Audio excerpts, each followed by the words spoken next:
is up, and welcome back to 24 Minutes of A24, the podcast that takes a look at the A24 library 24 minutes at a time. I am Ethan Simi. And I'm Ben Lawhorn. This week on the pod, we are turning into Nolan Film Bros as we collectively rank the entire filmography of Christopher Nolan in celebration of Oppenheimer. It's Oppie time, baby. Barbenheimer really is what we should be doing, but we're sticking to Oppenheimer because sweeping the world, man. Like it's doing great. Right before we recorded this, at least a couple hours before we started recording, it was announced that Oppenheimer has passed $235 million worldwide. Nice. An R-rated 3-hour half black and white historical drama in the middle of summer. Crazy. Absolutely insane. So this is exciting. This is the first of potentially more episodes like this. We shall see. We just want to start the pod off with a quick brief about what is going on with the Writers Guild and the Screen Actors Guild, the WGA and the SAG-AFTRA strikes that are happening right now. So we, as a podcast, and you, Ben, and me solo, we stand in solidarity with the WGA, with SAG-AFTRA, who are currently on strike for fair wages. Now, this is the first time that both unions have been on strike at the same time since about 1960, which is big. It's historic. They are on strike. Yeah. The WGA has been on the picket line for nearing 3 months now, I believe, at when we're recording this. SAG-AFTRA has been on the picket line for a few weeks. And, you know, this is really about the fact that this podcast would not exist without writers and actors. It just wouldn't. And because of that reason, they deserve fair wages. They deserve to be paid enough money to have health insurance and enough money to survive and to live. And that is very, very important. So A24 specifically is in a unique spot with this strike because A24 is one of the few studios that is actually not currently struck. They are good to go. They have the green light to produce movies, to write movies, to have people act in movies, to have people walk the red carpet of movies and promote the movies. That is because A24 as a studio, as a production company, and as a distribution company has already agreed to the very first set of, essentially what SAG-AFTRA and the WGA want and what they think they deserve and what they do deserve. And A24 agreed to it. And they said, absolutely, we will pay you. Let's do that. Let's put that down. And so A24 is good. They're not struck. So in theory, you and I can still continue to talk about A24, and we do plan to do so. Next week on the pod, we'll be talking about their new horror movie, Talk to Me, which is coming to theaters nationwide. Supposed to be the scariest movie of the year. You excited? I don't know if that's the right word. I'm something, but yeah, it's going to be good. Yeah, so we'll have a really special guest on for that, and we'll keep talking about that. But we really want to focus on talking about A24 movies that are either driving people to theaters or are movies that people could own or watch from their home collection, right? Without being driven to a Netflix or an Apple or a Paramount or things like this, in which the studios own those streaming services that refuse to pay the writers and the actors their fair wages. I know I've been monologuing for a minute here, Ben. What's your input? What's your take on these strikes that are happening right now? I mean, again, like you said, we're in full support of it. The industry has changed with streaming, with like the VOD, just things that didn't exist beforehand that weren't in the contracts. I mean, these people can work on a show and then Netflix just gets to run it in perpetuity almost and not have to pay out any money for that. And that's just not right for these people that help make all this stuff that we enjoy and that entertains us. So yeah, we're in full support of it. I'm so happy and like weirdly proud, to be doing an A24 pod and to know that they were like one of the first studios to be like, yeah, cool. We'll do whatever you guys want, whatever your requests are. We're happy to meet them to keep things going. So I'm really stoked on that. I'm obviously hopeful that they come to an agreement soon and that the Writers Guild and the Screen Actors Guild are able to get some fair compensation for what they do. But yeah, I'm excited to still be talking about movies. Absolutely agree. A24, like I mentioned, not struck. So they do have the green light to shoot actually two projects that are going on right now. So Mother Mary, starring the mother of my life, Anne Hathaway, really, which is incredible. And then a movie called Death of a Unicorn, which we haven't talked about on here. There's very little known about this movie. It stars Paul Rudd and Jenna Ortega, and apparently they run over a unicorn and literally death of a unicorn. So there's that. So A24 is going to continue to produce these, and that is because they have agreed to pay people fair wages, writers and actors, which is very, very important. So again, we stand in solidarity. This episode has been recorded during the 2023 WGA and SAG-AFTRA strikes. And that is just important to note that is going on. It is a major milestone in the history of Hollywood right now. And we hope that the studios will come back to the table and be willing to negotiate and willing to pay people the wages that they deserve. Yeah. Ben. Yeah. People watching on YouTube have seen the title. People watching, I guess, listening on Spotify, clicked on the title. They know this is a Christopher Nolan rankings pod, but it's a little different. We're not giving our own rankings. We are doing a cumulative ranking together. Walk us through this. How are we going to do this? Because I'm nervous as hell. Well, I'm happy to hear that. I'm very excited about this. I think this is going to be fun. First and foremost, I need to give 100% credit to the podcast Screen Drafts. If you guys haven't listened to them, I highly recommend it. It's one of my favorite pods, and they do all kinds of episodes. Also, if anyone's listening to this and has connections to Screen Drafts, let us know. Like, we would love like nothing more than to go on there. We want to talk about some A24 movies, but what they do is they'll usually have a couple people on, and they do what's called a collaborative cooperation of building a best of list. What we're going to do is all the Christopher Nolan movies. We're going to do all 12 of them, but we're going to do that together. And we each get to have a different amount of picks, and there'll kind of be intervals back and forth. And most importantly, we each have one veto.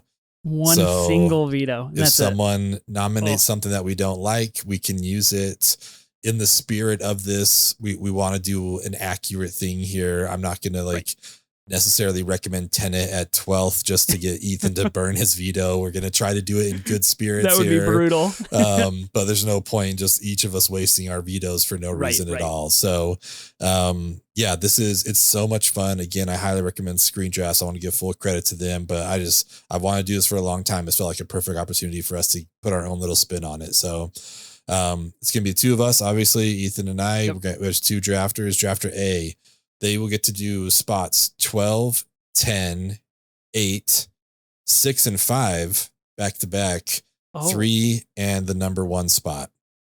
Drafter B will get to do 11, 9, 7, 4, and 2. Now, Drafter B has less selections, but in theory, because there's only a set amount of movies, whatever they pick for number 2 means they're also kind of picking what the number 1 movie is going to be. Sure. Okay. So Drafter A technically has 7 selections and Drafter B has 5, but it kind of works out to 6 and 6. Sure. So we each have a veto. We're going to do the Wheel of Death to kind of figure out who gets to pick what drafter they want to be. Yes.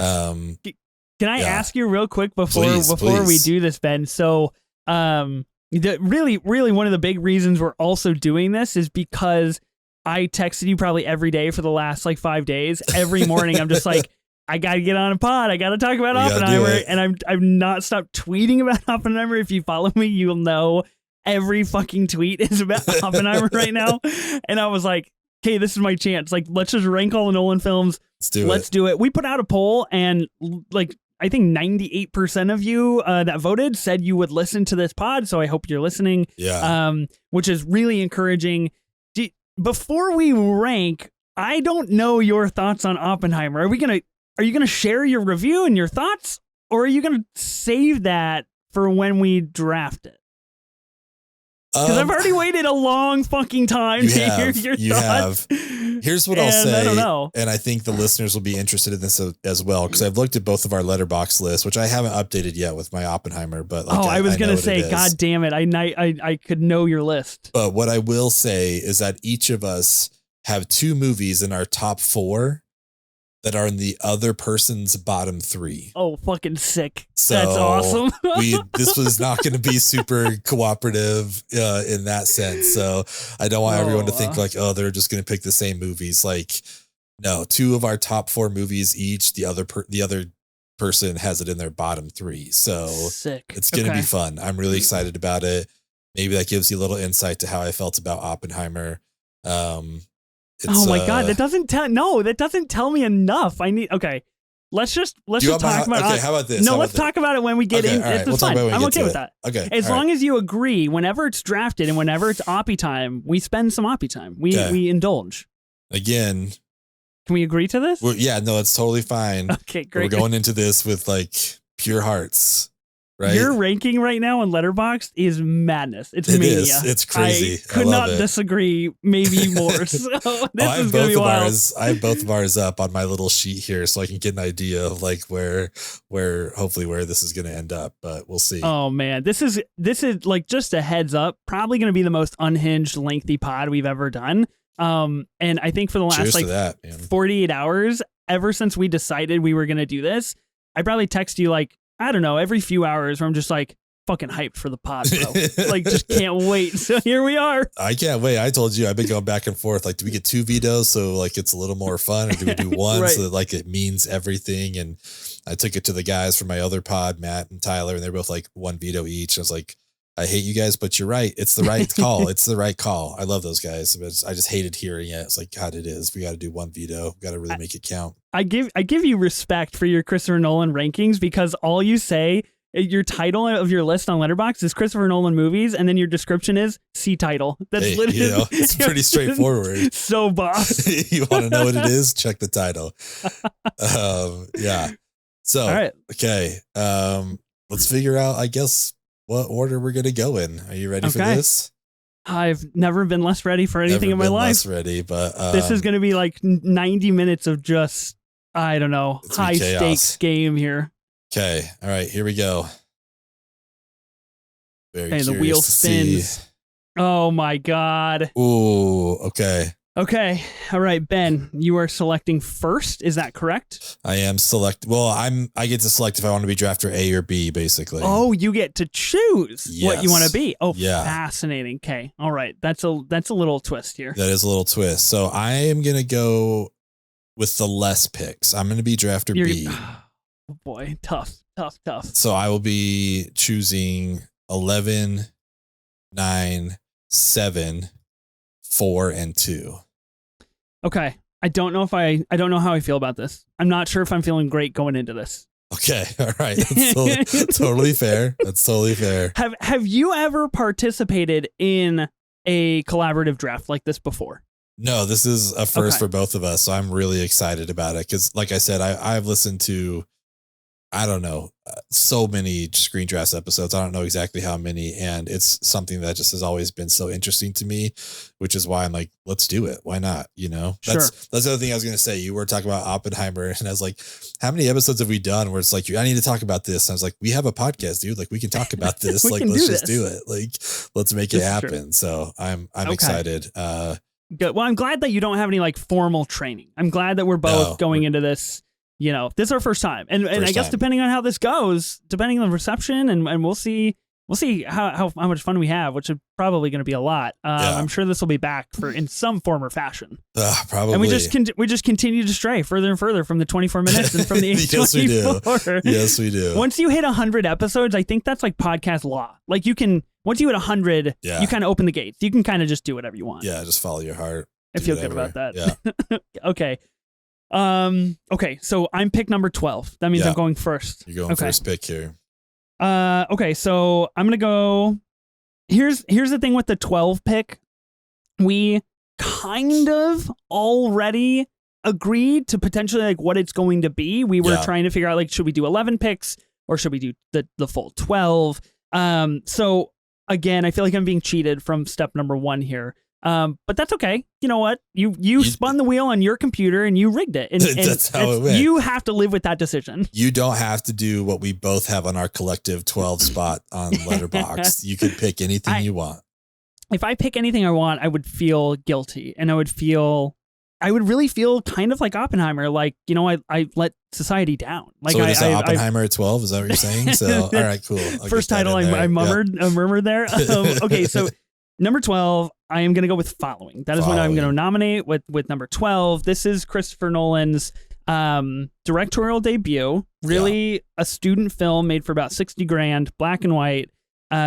Pretty interesting in context of like being Nolan's directorial debut. He does you really use that memento card, I guess, what he ends up doing later, and uses that kind of time split like juxtaposition to tell two different stories that are taking place at two separate times but happening to the same person. And it's really about this guy that just ends up following people because he's bored, which, you know, checks out, I guess. Maybe if I was bored enough, I'd just start to follow people and really get interested in their lives. And then he follows the wrong dude and gets roped into some pretty shady stuff, and his life pretty much goes to hell. It's okay. It's a fine movie. It is definitely a directorial debut, and I'm pretty sure we can agree the weakest of his entire filmography. Yeah, for sure. I mean, this is what he kicks it off with. And for, you know, being in the student film, like from that perspective, it's good. You know, he made a good movie.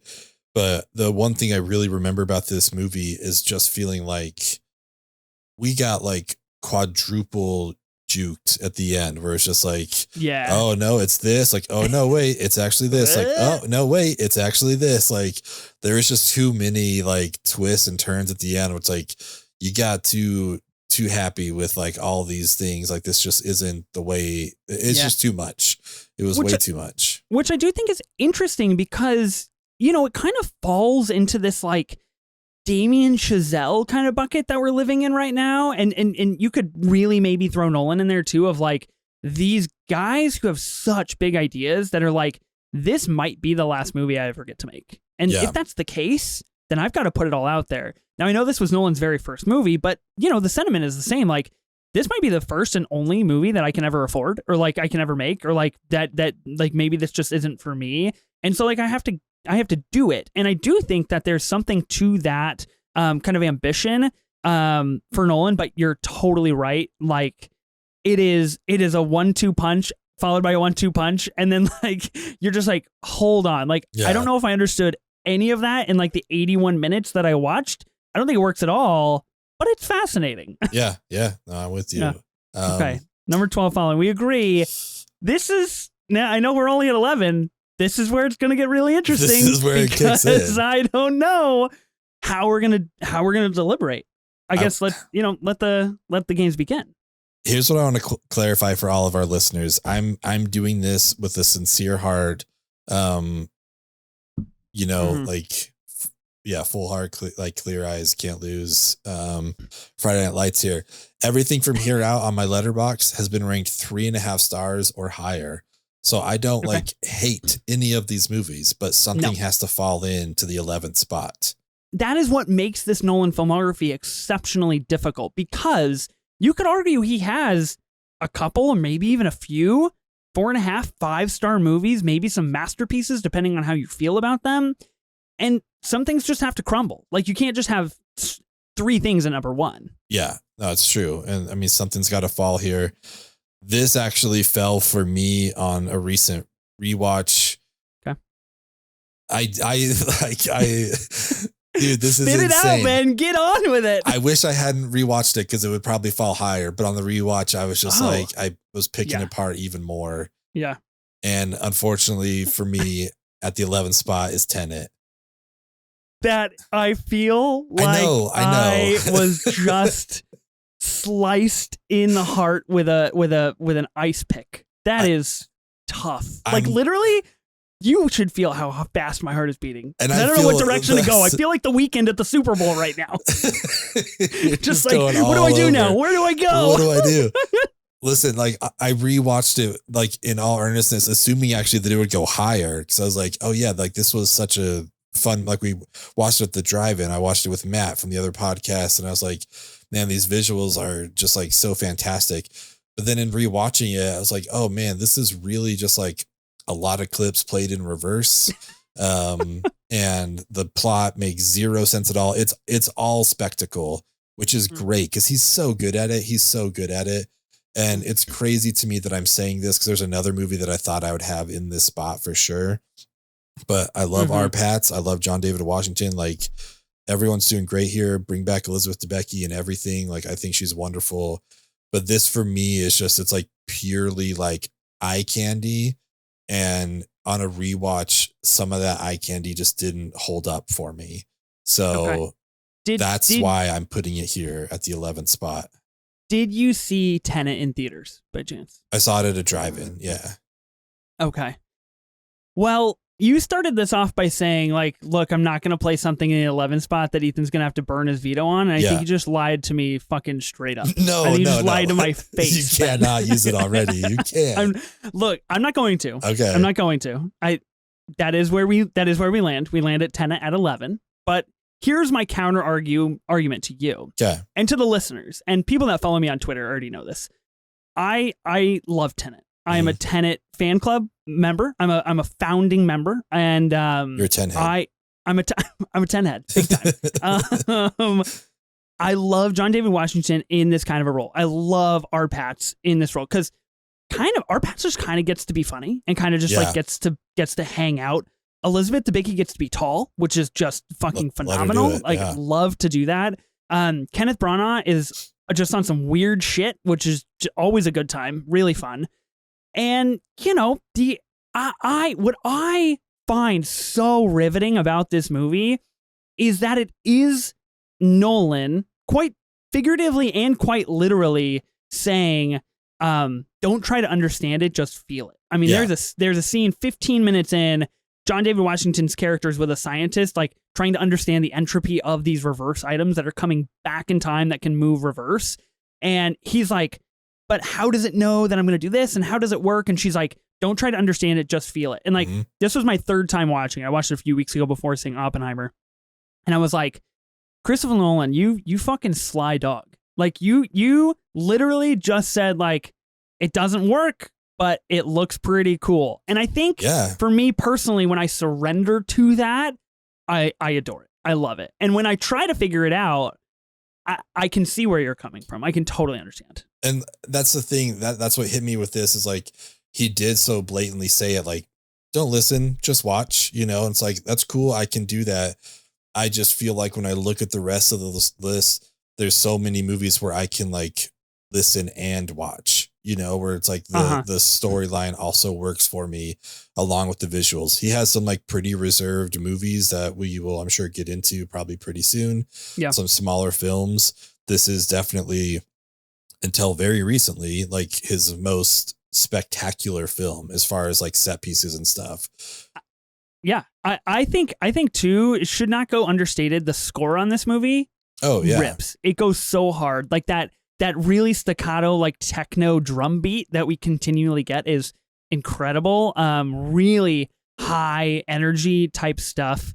And I think when I rewatched it, I think part of the reason that I maybe even fell more in love with it was I was just so astounded that like it could just, you can make a movie like that. Like it could be pulled off. You know what I mean? Like you can make a movie that doesn't necessarily make a lot of sense, but looks really fucking cool. And you can make it make enough sense to where it like sticks with you, where you're just like, you know, the next couple of days you're like, whoa, hold on, that moment where they went in the time loop, or like they saw themselves on the other side, or like they were battling themselves on the hallway. It's like, that doesn't logically make sense, but it looked really cool, and maybe it does make sense. Like maybe I just don't get it, which I think is part of the draw and part of the really interesting bits of Tenet. I love Tenet, and you copied me with my movie poster pick on Letterboxd, so just let it be known. Okay. Coolest poster for Tenet out there. It is a cool poster. It's a sick poster. Okay. I don't feel good, but I feel okay. We're moving on. From Tenet to 10. Let's see what we got here. Okay. Now this is tough. Now it's back to me. So Tenet for me, I guess I will say my Letterboxd rankings at the very end of this, because I don't want to influence how this might play out. Yeah. But I do think it's quite interesting. Okay. I'm trying to think here, and really this might be a hot take, and I might be doing you a service in this. And a service or a disservice? A service. No, I think we are here to collaborate. Are we not? We're here to work together. Collaborate. So I think in the spirit of collaboration, in the spirit of this Nolan filmography, and what will undoubtedly be an extremely tenuous top 3, I'm sure. I feel like we both have similar thoughts and ideas about this film, and generally don't rate it as high as a lot of other people do. I'm going to nominate Interstellar for number 10 here. Wow. Because now this is one that I did not rewatch going into Oppenheimer. So take that for what it's worth. I kind of scrubbed the movie a little bit, and it does have Anne Hathaway, Mother Anne Hathaway. I just, anything she is in, I will watch and I will love every single second. She's not great in this movie from what I recall. And I know we both have it rated a little lower than the average. This movie is, in fact, quite an impressive Nolan spectacle. Yeah. I mean, you're dealing with the cosmos, you're dealing with space, you have the really iconic Matthew McConaughey gif, meme, whatever you want to pull out of this movie. There's lots of ideas and thoughts. And then Nolan does what Nolan does best, which is over-explain and kind of shoot himself in the foot in the final final 20 minutes of the movie, and not trust his audience to understand what we're getting at. And I think that is a huge reason why this movie doesn't work as well for me as it does for others. Again, I haven't revisited it recently, but I'm going to put it in number 10. Okay. I'm not going to veto it. I think that's a great spot for it. This is honestly was what I was going between for 11 and this one. This is what Tenet beat, if you can put it that way, I guess. Finally, Tenet wins something. Tenet won. Yes. Everything you said about Interstellar is accurate. I saw this movie. I was on a trip with my dad. We were in France, and we watched this movie. Really? Yeah, we watched it international, which was cool. It was still in English, just with the subtitles in French. Nice. So it was pretty rad. And then the last 20 minutes happened, and I was like, what is going on? You've got to be kidding me. This is the end. This is it. It was such a bummer because I was having a great time. Anne Hathaway's on my crush more. I thought McConaughey Big fit time. well. Casey Affleck, little baby Timmy Shams in it, Big win. There's a lot of cool set pieces here. The ice planet, the water planet, there's so many great visuals here. I think that robot's actually pretty rad. I think that's super cool. And even the time stuff made sense, we're here for a minute and that's a month on Earth or whatever, however it breaks down. I dug all that, but then the ending just really crapped the bed for me. I was like, oh, this sucks so bad. I am so bummed on this, which is just why it falls so low for me. So I'm definitely not going to veto it. I know we have some listeners who this is their top film for them. I hope you'll still listen to us. It is nothing personal. Again, this is still 3.5 stars for me, which is a decent grade. It's a good grade. I don't dislike this movie. It's just such a bummer for me, the impact that the ending of this had on everything else for me. I can't believe that I rated a movie with Jessica Chastain and Anne Hathaway this low. Yeah. That is, if you told me they were in a movie together, I'd be like, cool, that might be my new favorite movie of all time. Yeah, exactly. And that's tough because I'm looking at this IMDb and I was just like, damn, they're both in this movie. That is tough. But yeah, I think it's fascinating when you put it in terms of how articulate Nolan wants to be with what he is portraying, both literally and over explaining things and not really trusting your audience, but also behind the scenes, all this black hole stuff, all this science stuff, all this space stuff, he had real people figure this stuff out, and that's real science, and that's part of what does make this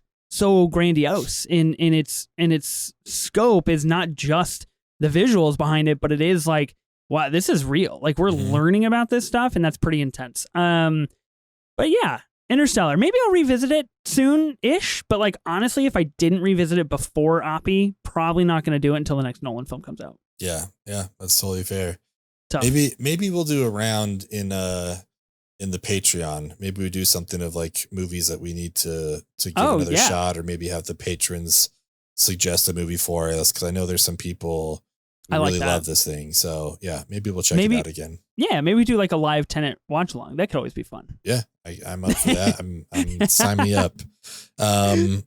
Okay, let's see here. Okay, number 9. We're cooking along, man. This would really be fourth pick. You might rage quit if I nominated here what I want to nominate here, so I'm not going to do it. Don't do it then. Let's just not. I'm not going to do it. Let's just work together. Yeah, I'm going to be practical here. And I'm going to say that even though I still really like this movie, I'm going to nominate The Dark Knight Rises. Oh, at number 9. Interesting. That's what I'm going to go with. That's 2 Anne Hathaway films in a row, which is like R.I.P. Don't remind me, or I'm going to take back this pick, and I'm going to bump it up. You realize she is Catwoman in this movie, and she is probably never looked sexier ever. Oh, yeah. No, she's gorgeous. I will watch this movie literally just for her riding a motorbike. Yeah, it's fantastic. It's so good. Wow. Yeah, I'm going to go with this one. There's probably, I really wish I could be in our listeners' heads right now because I'm sure they're yelling so many other movies that we should be nominating right now. But Dark Knight Rises, unbelievable. Are you kidding me? But okay, I like this movie a lot. I think this movie works really well as the end to a trilogy and more than as an individual movie. I think it does a nice job putting a cap on the Batman story.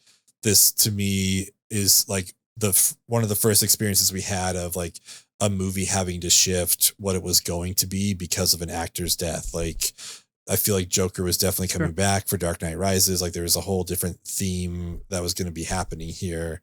And that all switched up. I know we kind of experienced that with the Star Wars movies with Carrie Fisher passing away, and just kind of having to like work on that storyline. But I think Tom Hardy is really good in this. Like, the voice is funny and I understand that, but I think he gives a pretty powerful performance. Still some stuff I like to say in my head, like it would hurt, like, oh, I don't know. Like, there's so many lines in this movie, and we get, who's the guy that says that? Like, you're a big guy. It has been a while since I've seen Rises. Yeah, but there's a dude from Game of Thrones who he like kills on the plane, and then there's Ben Mendelsohn who's in this. Yep. Obviously, again, like Tom Hardy and Anne Hathaway, we get some cool performances there. And I don't know, I think Bale's really good in this, kind of being decrepit old man at the beginning and having to like, use his little knee brace, whatever, to get back in fighting shape. Yeah. The fight that they have like in the cave when he breaks his back is like, Tom Hardy is fucking scary in this movie. I feel like Absolutely. he's like legit scary in this. So he gives a great performance. But I just think, again, this works better as the end of a trilogy than it does as an individual movie. Like, I think Dark Knight and Batman Begins are better individual films than this one is. So that's why I'm going to put it at the 9 spot. Dark Knight Rises. Okay. Yeah, I can respect that. Like I said, it's been a while since I've seen Rises. I do like a lot of aspects of this movie. I do, like you said, I like Tom Hardy as Bane. Yeah. I think his leather fur coat is just fucking immaculate type so stuff. Good. Unbelievably good. And he can just like shed that thing and then he's just like totally ripped underneath. I will say, you just triggered a crazy memory for me. I remember in high school, when this movie came out, I was like, I loved it so much that I bought a poster, but it wasn't a regular poster. It was like a long poster. It's probably like 6 or 8 feet long, probably only like a foot tall. It's kind of like a banner, right? Yeah. And I must have bought it from some like weird website because I've never seen anything like that since in my life. It was like this banner. It was kind of like made out of like vinyl. It was like literally like a banner, and it was Bane on one side with the city behind him, and Batman on one side with the cops behind him, and they were like standing off. And I remember having that in my room, just being like, "That's so sick," and like that still is fucking cool. Like it's really awesome. I mentioned Anne Hathaway in this movie, unbelievably, just ridiculously hot. And I think a lot of things do work. Like the intro is kind of one of the coolest intros to a superhero movie ever. Yeah. It's ridiculously high energy. It is really fun. And it's like a real plane. I mean, like that shit went down, which is crazy. And so I like it. I respect the 9 spot and I agree. Not going to use my veto on it. I think we both have it definitely like in the bottom half of our Nolan rankings. The one like big thing, and I know that this movie has been kind of used to talk about like Nolan's like pseudo, very like soft political stances of like whatever he feels. And I think a lot of his movies do kind of have these very subtle hints to that. The one big problem I always have with this movie, and I always say, is a choice that Nolan made that I think is really lazy and just a really big big blunder is like, cool, let's send our entire police force underground. Yeah. And then we can just trap them there. Yeah. And then there's no cops. And it's like, cool, but also like, that's kind of cheating. Like, that's just really lazy to me. Of like, who would do that? Like, why would any, like, especially the police force in Gotham City, where they're like, uh-oh, Bane's on the loose. We better send everybody underground. It's like, really? Come on. That's like my one biggest, like, that just is fucking terrible kind of a thing. But yeah, this is not a movie that I seek out. And I do wish that something had continued from the JGL Robin moment. Yeah. I liked that a lot, and I still hold on to that. And I wish we lived in that reality. Yeah, no, I thought that was like an interesting ending. A little heavy-handed, be like, "Oh, what's your middle name?" It's Robin. Like, it was kind of obvious. Oh like, no, what they were works for me up. so hard. But that's like so. That's so Nolan though, being like, I have remember to tell you exactly what this is. 100%. And I will never forget that ending shot. Like, as the thing starts rising and the water's dripping down, fucking and then awesome. Like boom, the Dark Knight, right? Like, it's so good. It's such a good ending. The other scene I really, really love in this is with Anne Hathaway when she has like that city councilman or congressman or whatever, like drunk in the bar, and he calls the cops like, "Oh, they're looking for you." And they start coming in, and she like hides like underneath the bar, like whatever, and just starts screaming like bloody murder, like she's the one that's being kidnapped. You know, she's like, help me. You know, and like the cops go running by, and then she just like walks out and leaves. I'm like, that's so fucking good. She's so good at this. Like, I loved it so much. It was just that shift in her like mood. I was like, oh, that's so fucking powerful. I loved it. Yeah, it is cool. It's 165 minutes. Does it need to be 165 minutes? No. Does anything? Like, no, I don't know. No, there's no way. That's long. I had no idea it was that long. Dude, it's a long fucking movie. That's I mean, crazy. that is definitely like cap of a trilogy syndrome right there, where it's just like, we got to do it all because we are never going to tell this story again. Yeah. And I do really, it's Rises, right? Where like he has to get out of the pit. Yeah. That's because like they healed his back. That's pretty cool. That's pretty sick. Like, he just keeps trying and trying and trying. And I think when he makes it, I think it works very well. This is also the movie where we get like the twist at the end, right? Where like someone was it's like, I can't put it together. Someone was related to like Ra's al Ghul, right? Yeah, it's his daughter, Talia al Ghul. Okay. Like she's like working with Bane because Bane saved her in the pit and all that kind of stuff. Right. And the bomb stuff through the city kind of works, kind of cool, where it's just like, we're going through the city back and forth trying to get these bombs. Okay, we got to stop talking about The Dark Knight Rises because I'm talking myself out of a 9 spot here. I'm like, wow, maybe actually not a bad movie. Okay, 9 is good. I like that. Okay, this brings us to number 8. Is that correct? That's correct. Okay, and this is my pick here. Things are going to have to get a little dicey at some point in time. Yeah. We're not even halfway through his filmography, so I get it. Number 8. Here's the tough thing. There's 2 other movies that I did not revisit prior to seeing Oppenheimer. And I'm torn between those movies. But what I'm going to do, I'm going to go with my heart here, because I think one of them is actually better than the other one, which, checks out. That's how this game works. That's how it works. That's how it goes. So, as I process my thoughts, like, I am Christopher Nolan. I have to over-explain every single thought in my head. I am going to go, wow, this is wild what we're doing here. I just looked and like, there's some movies. Okay. I'm going to go with Batman Begins. I'm going to nominate Batman Begins. Back-to-back Batman. Okay. Back-to-back Batman. This is another one that I didn't revisit, so call it what you will. I did describe it, and I watched about probably 20 minutes of it this morning from separate parts. Yeah. Certain things that I like. The actor who plays the very pivotal French bread role in Michael Clayton is also in this movie, which is incredible. Wonderful stuff.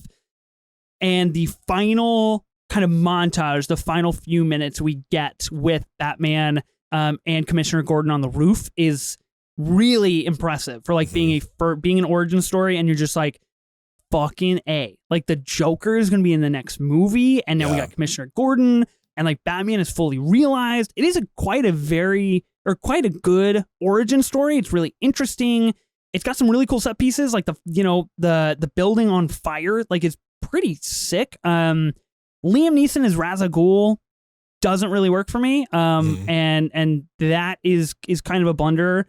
But I guess when you just put it up against the rest of his filmography, it's just like, I'm never going to be like, yo, let's watch Batman Begins, bro. Like, it's just not up there for me. Yeah, that's totally fair. I'm going to leave this where it's at. And this is another one like Tenet that has changed due to the rewatch. I have not updated my letterbox list specifically for this evening's purposes, but I did have this at my number 4 spot overall. Oh, I am so sorry. I mean, that's all right. I think it's one of the better origin stories in my mind. I think obviously like Guardians, I love, like there's some that I really, really enjoy, but this one on the rewatch was kind of like, oh, all right. Like maybe this didn't hit exactly as much as I wanted it to, but Cillian Murphy is awesome. The Scarecrow. He's very good. It's fun that he shows up in all 3 movies. I like that he's there for all of these Batman movies. Super cool. I mean, wait, is Dark Knight Rises the one where he has to walk over the ice? Yeah. Well, that's when he's the judge and he makes people walk over the ice if they want to get back to Gotham. Yeah. Yeah. Pretty tight. It's so good. Katie Holmes is in it. Her one go is Rachel Dawes. And yeah, like you said, Tom Wilkinson, Mr. Baguette Man from Michael Clayton as Carmine Falcone. Like he's great. Bring back baguettes in movies. We need more French bread. Yeah, we do. So yeah, I don't know. This is like, it's a good movie. I think for those of us whose last Batman before this was Batman and Robin, it was a nice change of pace in the theaters to have like a serious Batman again. And I think it was pulled off really well. I liked the reveal. Like it worked for me that Liam Neeson was actually Ra's al Ghul and Ken Watanabe was just like a proxy, because we as the audience think, oh, Ra's is not in the picture anymore. Cool. Sure. Got it, So now the issue is just the Scarecrow, but then all of a sudden Liam shows up at the party. He's like, hey man, actually it was me the whole time, like, so I think that stuff kind of works, but yeah, I'll probably drop it in my overall ranking. So crazy to have back-to-back Batmans. It's wild. Definitely say we're not going to have all 3 in a row. That's for sure. But no. I'll leave this where it's at. And I did see, like, I have very fond, as I'm sure a lot of people do, I'm sure you do as well, like very fond personal memories of going to see The Dark Knight. And like, that was the first big Batman movie that I saw. Like that was that. So I didn't see Batman Begins before I went and saw that. So I think this initially, I was just like, oh, I got to play catch up kind of a thing. Yeah. And so like, it just didn't have that weight to it. I mean, 140 minutes as well. Like this is just like 25 minutes less than Dark Knight Rises, which is really long. And yeah, I mean, Cillian Murphy's great. I think that this movie is a good origin story. There is a moment that I rewatched today that basically he's like, he's deconstructing a bunch of costumes and like making his bat suit, and he is like grinding this the Batarang initially and like shows Michael Caine, and he's like why bats, and he's like, because I'm afraid of bats and I want to bring this fear to my enemies. And I was like, that's sick. Like that is so stone cold, dude. That's just really cool. Throws into the wall. So good. So cool. And it comes immediately after he rides in the Tumbler for the first time. Yeah. And you're just like, oh, cool, dude. This vehicle better be coming back. Yeah. So and he ends that scene with like, does it come in black? And you're just like, yeah, let's go. It's such a good line. The Tumbler, that's like just one of the coolest Batmobiles for sure. I love it. Big time. Okay. Batman Begins at number 8. Brings us to you, Ben, number 7. So far, I mean, we're okay. We're ruffling a little feathers. We're getting in there a little bit, but nothing too crazy. I hope I didn't set myself up for what's about to go down. I think you may have, and I'm sorry to say that. If you do this number right 7 now, for me, don't even start. This is lower on my personal list. I held off out of respect, out of our friendship, out of our years of friendship that we've had here. Give me a break. You would throw this friendship away for any other pod. Never. But number 7 for me. Do you see how hard this is for you to spit out? You don't want to do it, Ben. Here's the thing. You're not wrong, actually. You're not wrong because I'm just grasping at straws. I'm trying to get you to back down. I'm only 24 hours off of watching this movie. Oh, fucking brutal. So unbelievable. It's like, it's Oppenheimer for me at number 7. I mean, go ahead. I'd like to hear, because I want to devote some Oppie time, because this is what I care about here. I mean, if you want to veto it, we can talk about it after, or I mean, we just want to talk about it now. Just want to get into it. Well, this is tough because I do intend to use my veto on this card here. Okay. So you got to walk me through, how does the veto process work? Because this is my first time. Well, if you veto having it, this much power in my life. That's true. If you veto it, it's removed off of this. I have to pick another movie for the number 7 spot, and then Oppenheimer moves up to at least the number 6 spot. See, yeah. No, I feel good about that. I would like to veto, so I would like to hold off on having this Oppie conversation until we officially lock it in on the rankings. I feel like that's only appropriate. Do you agree? That's totally fair. Yeah, that's totally fair. Great. I mean, you knew this was going to happen. You were never going to get away with Oppenheimer at fucking 7, Ben. But it's number 9 on my personal list. Like, I want the readers to know, God. This isn't like a thing. I'm not trying to like scam you out of anything. This is genuinely how I feel. This is my thoughts. So betrayed. I thought we were friends. Maybe if I got to see it twice, it'd be up higher. But again, I'm 24 hours off of it. We'll get into it. We'll talk about it. That's fair. We'll talk about it. Okay, so I will veto Oppenheimer. Okay. It has been vetoed. You must pick another film for the number 7 spot. All right. Number 7 spot then is going to be The Prestige. Okay. I think that's what I'm going with here. I feel a lot more comfortable with that pick. That's totally understandable. And I feel like there's still a movie that people are like, why aren't you nominating that one? But listen, I love it. All right.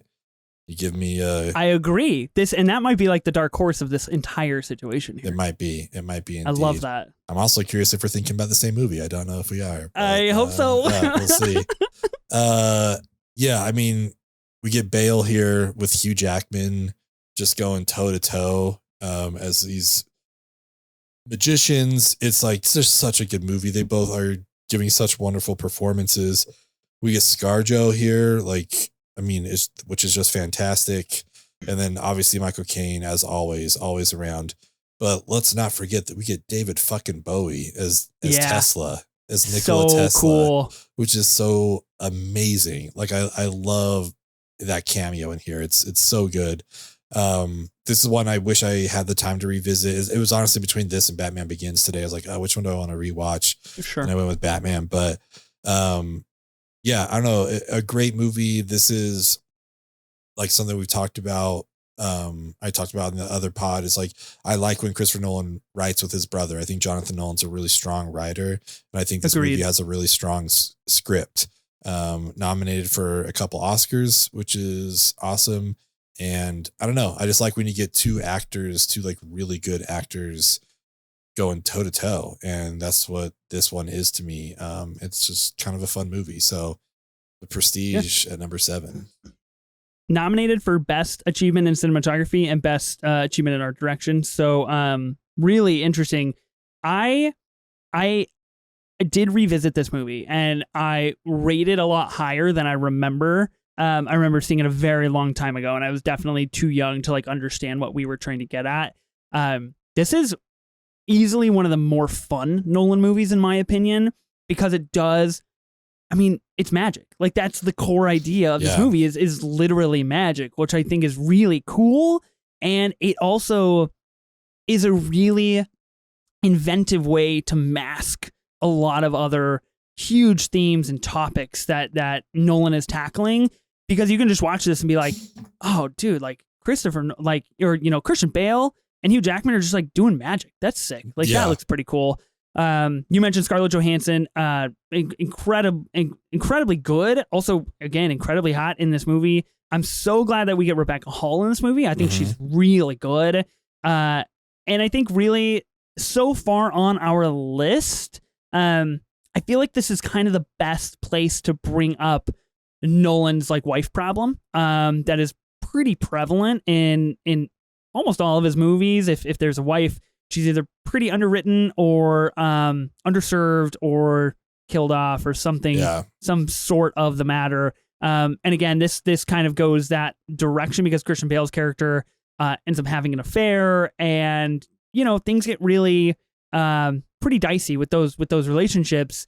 I do love all the two timing. I think that's really fun. The main trick that we're focused on for so long of like coming out one side or like going in one side and coming out the other side to catch the ball is really cool. And any single movie that can make you watch it and be like, okay, I know this is a movie. I know they have ways to do this. Yeah.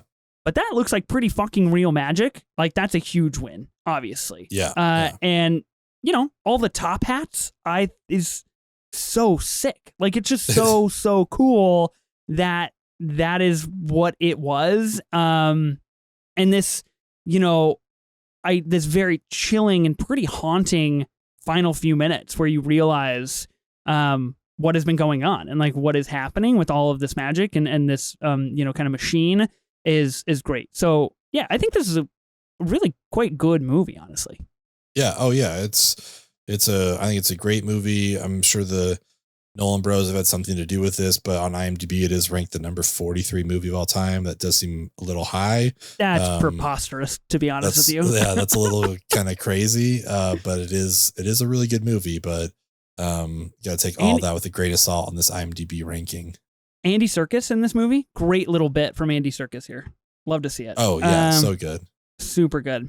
Okay, that's exciting. I like The Prestige. I think there's some really cool posters on Letterboxd for The Prestige, just FYI. Like if you're a patron, I recommend going through there. Some pretty cool posters. Okay. Awesome. So that was number 7, and you put in The Prestige. Okay, let me write this down so I don't forget. Now, we've come to a crucial junction here where we are halfway through Nolan's filmography. We are. And now, am I correct that I get the 6 and the 5 pick? You have back-to-back picks. Okay, great. So I've essentially vetoed Oppenheimer to at least the number 4 pick, which I feel good about that. Because I'm not fucking putting. Unless you want to nominate it at 6, I mean, you 6 can. or 5. It's just not gonna happen. Let's be honest here. So, okay, that brings me to number 6, and I will be nominating Dunkirk at number 6. Whoa. Here's the thing. Here's the thing. Dunkirk's great. It nommed for Oscars. I believe it won an Oscar. If I'm correct, I can't recall. I'm in the process of looking it up. Not the 1958 Dunkirk. I'm talking about the Nolan Dunkirk. Let me get the right one on IMDb here. Yeah, so it won 3 Oscars. You're right. Best achievement in film editing, sound editing, and sound mixing, which, like that's kind of, those are 2 categories now, not 3. So take it for what it's worth. I think it's good. I personally don't seek out and am not like super interested in war films. I'm just not. Like 1917, incredible technical achievement. I'll never watch it again in my life. Like I just doesn't call to me. So I love what Nolan does here with his very ingenious and very signature, multiple storylines happening at the same time or over the same, places, and we're kind of invested in different people and different things. And I love this core mentality of just the average everyday boy fighting for his country and feeling that call and that need. And I think there's a lot of great things. Mark Rylance is in this movie. I think this is the only time Nolan uses Rylance, which I think like bring him into more things. Yeah. We get more, obviously more Kenneth Branagh, more Cillian Murphy. Barry Keoghan, pretty young in his career here, which is exciting. No spaghetti. Go spaghetti. Also, spaghetti, yeah. Harry Styles is in this movie. I don't know. So I'm curious. This is the last one that is being currently nominated that I did not revisit. Everything else that is like left on the board, I've revisited. So I'm really curious where you're at. If this wasn't only going to go up 1 spot, I think I would veto it. But I know I'm just moving it up to 5. See, now I feel like I'm in a position of power here. I feel like I played my cards right. I mean, you did, because I think Dunkirk is amazing. I think it's so good. For me personally, it might be, oh God, like even saying it makes me think I should veto, but it's 1 spot. Like I think it's top 3. But do you know that? Like maybe I maybe I pivot in the 5. And I'm just like, you know what? I don't believe that Never at all. would. I don't believe that for 1 minute. This is a movie that I think benefits greatly from an in-theater experience. I think that really helps it pay off. I did not see it in theaters. And I saw it on like the Oscar run, like when they re-released it, because I missed it on its first run. Okay. So I went and saw it and I was like, oh, this actually is awesome. But I don't know that speaks well. That kind of just like it goes against everything I was saying about Tenet, where it's like just because it's a cool spectacle doesn't mean it's great. You know what I mean? But this one, you shouldn't have to see a movie in a theater for it to be good. You know, and I still think it plays well at home, but just plays perfectly in the theater. So I'm gonna leave it where it's at. I love it though. Like I love what they did with the score here, just always rising. I love the time split between the 3 different stories. Right. We get Tom Hardy in another mask, you know. So yeah, big win.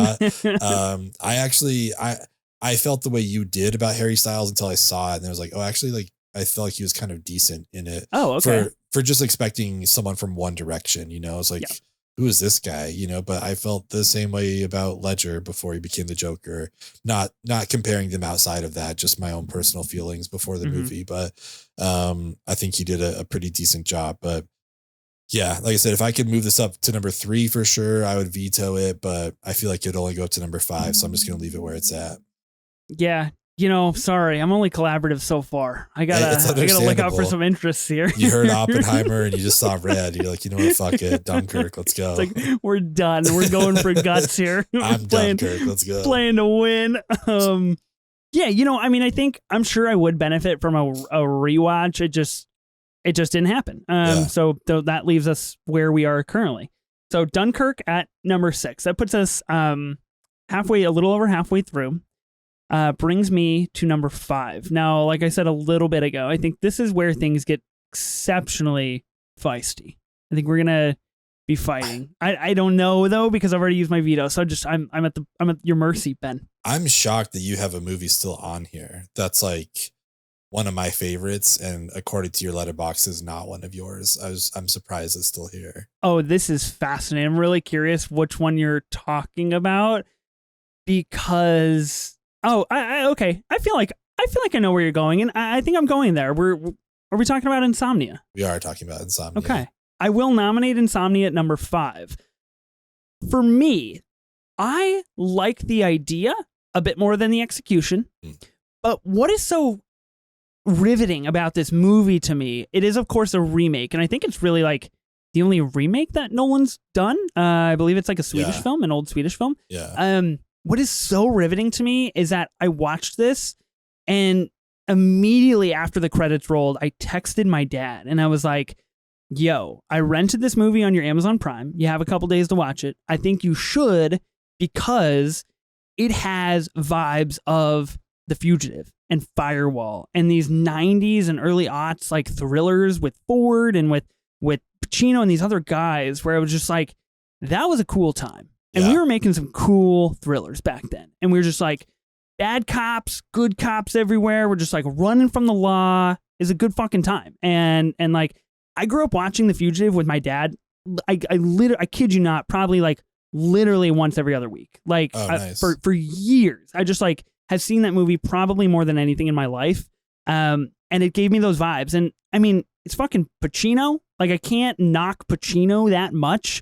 I really enjoyed Robin Williams in this role. I think he is kind of perfect for this role. That's like pretty pervy and really weird, but also kind of like maybe not morally just, but can elicit at least some type of emotion to be like, oh shit, like Pacino's a bad guy for like going after this guy. I don't know how much we want to spoil of Insomnia, because it is kind of one of those movies where it's like, you work to the end, and I think that's something special about it. But I mean, Hilary Swank in this movie, incredibly underwritten again, like a Nolan woman problem here. Yeah.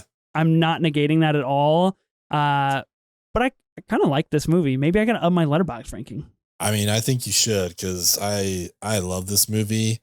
Man, I am thinking, fuck, dude. Like, oh, I thought, okay, you love this movie. I love this movie. Yeah. Yeah, your letterbox has it at 10 and mine has it at 3. So Well, that's pretty pretty big gap that's why here. I was like, when it kept going up, I was like, when you kept not saying it, I was like, great, this is working This out is wonderfully dynamite. for me. Like, I don't know what's happening, but this is awesome. I just, with what is left on the board, I can't in good conscience pick something else at number 5. But if you veto, I will. It has to be done. Well, that's Ball's in your court, Ben. That's Benjamin. why I can't. If you had reversed these, I would have vetoed Dunkirk and let you put something else at 5. But seeing what's left, because I'm like, you're not going to put Oppenheimer. I know that. There's one movie that I think would fit well at 5, but I don't know if you would put it there or not. And I don't know if I want to risk it. Sometimes you got to risk it for the biscuit, Ben. You do got to risk it for the, but I like, do what you got to do. I don't know what shit you're going to try to pull at number 3. So I don't know. We'll see. This is a collaborative effort. I'm not pulling any shit. Okay. I'm just trying to get my boy Oppie higher on the list, to be honest with you. That's totally fine. We'll talk about him shortly.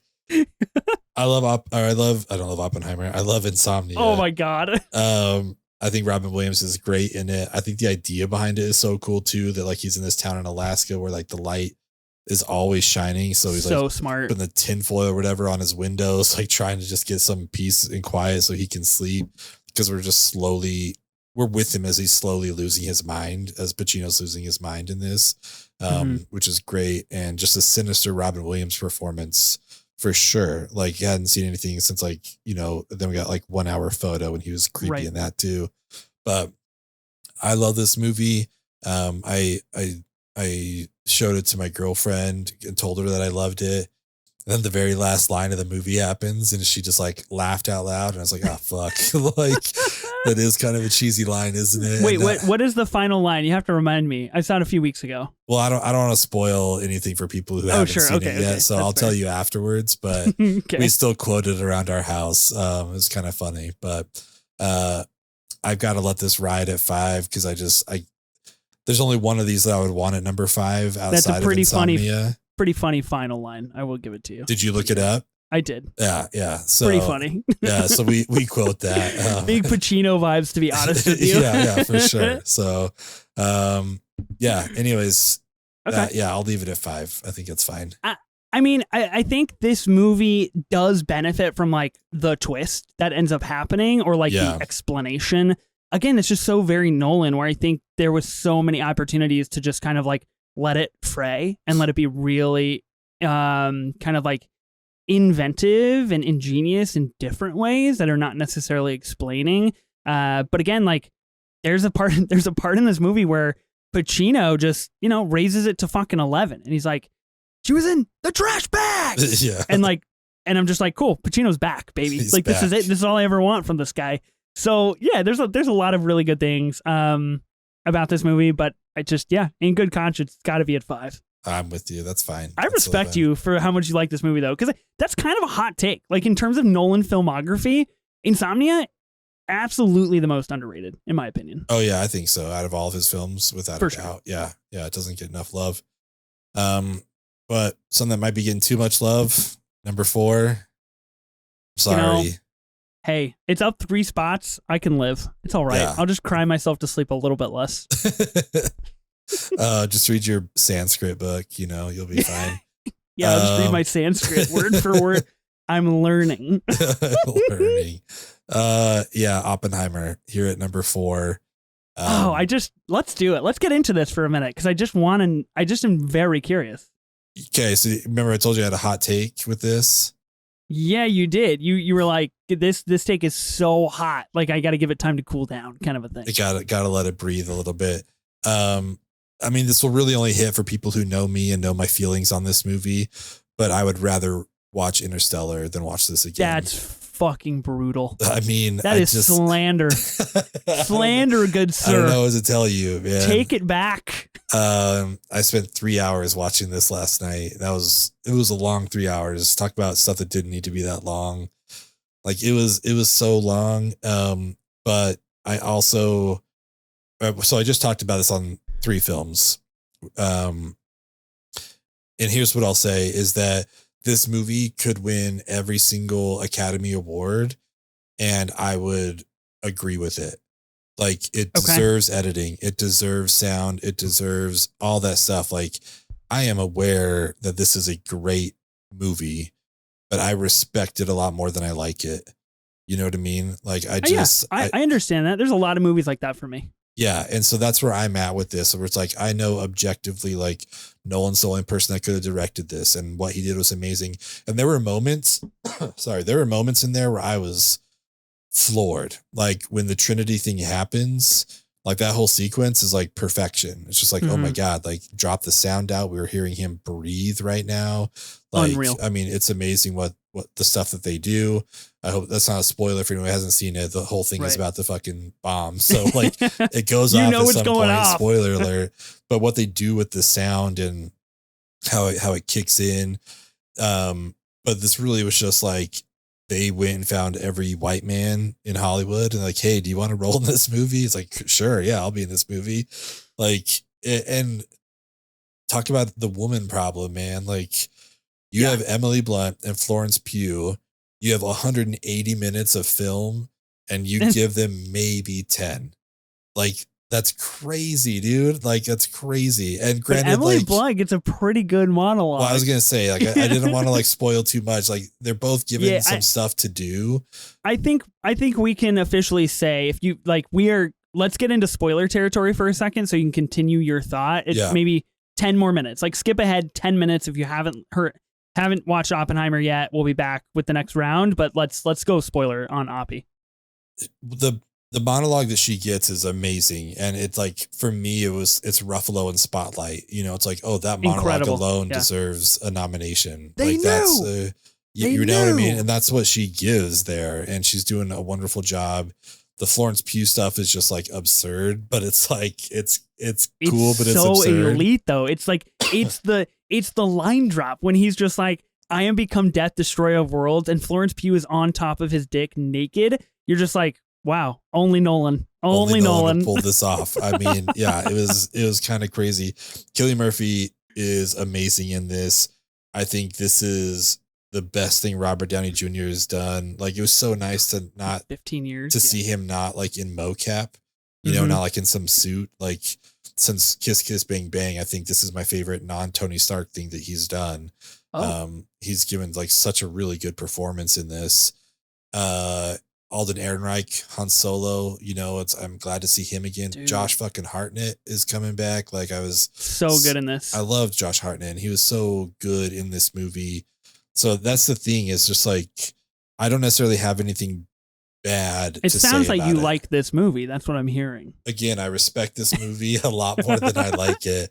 3 hours is crazy. This is one of those rare films that I would rather see as a miniseries.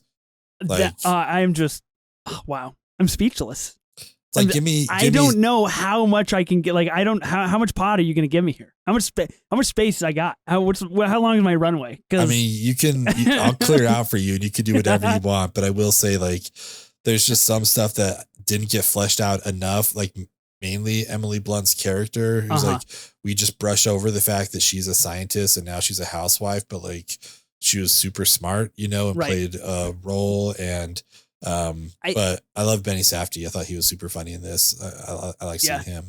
Someone's gonna build a bigger bomb. Yeah, so good.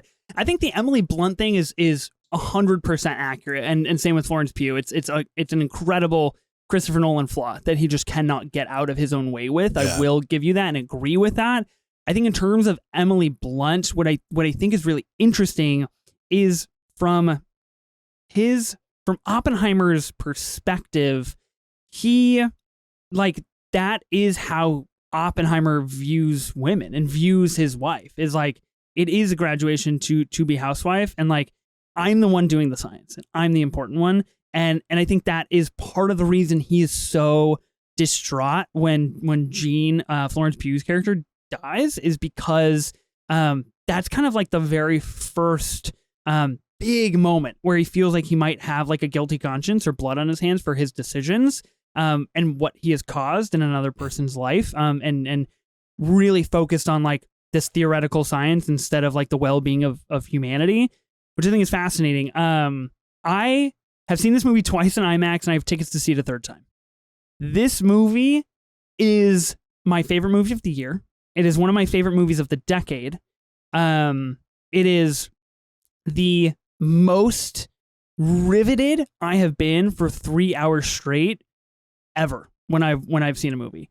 I think it is an unbelievable breakneck pace for this movie. The editing is just like unreal. Yeah. Literally, especially in the final hour, is kind of astounding and really, to me, in the range of a masterpiece. Like, I will call this Nolan's masterpiece. I think he finally figured out how to put his pieces together, even his pieces that are wrought with problems put together. Yeah. It works for me, and especially this like objective versus subjective point of view, what we get with Oppenheimer and what we get with RDJ's character Strauss, and this constant thing, like constant idea and theme of being on trial, and like, why would you ever want to have to explain your life, and why would you want to put your life on trial? I think is really well done. The score, I just haven't been able to stop listening to the score. Oh, it's so good. It's so unbelievable, and like Ludwig Göransson is so dynamic with this score. It is really astounding stuff. I think it's incredible. I bought the Mondo, like my first Mondo purchase was this Oppenheimer like 3 vinyl score. So I'm really jacked about that. To me personally, and I know a lot of people don't agree with this, but will eventually come around to agreeing with me. So I just want it to be known again, I'm a founding member of this fan club here. The final hour of Oppenheimer, after the Trinity test, right? The Trinity test does happen about 2 hours. I don't know. I had my phone down, my watch off, and I just was fully submersed. So I couldn't tell you what to, because you texted me, you were like, what's a good spot to go to like the bathroom if I have to? Yeah. And I responded to you and I was just like, fuck, dude, I really don't know. Because I was so enamored with this movie. I didn't even contemplate going to the bathroom. But I think everything post Trinity test, and the Trinity test, I think, will be one of the scenes that is talked about for a very, very long time in terms of technicalities and emotional impact and just what it did. But everything after that, I think, is the most riveting part of the movie. The insatiable editing that is so like snappy, back and forth between our characters, and realizing the moral cost of like searching for immorality within the human race and within society, whatever that is, through science, through politics, through whatever you want it to be, is always all consuming, and you will not survive it.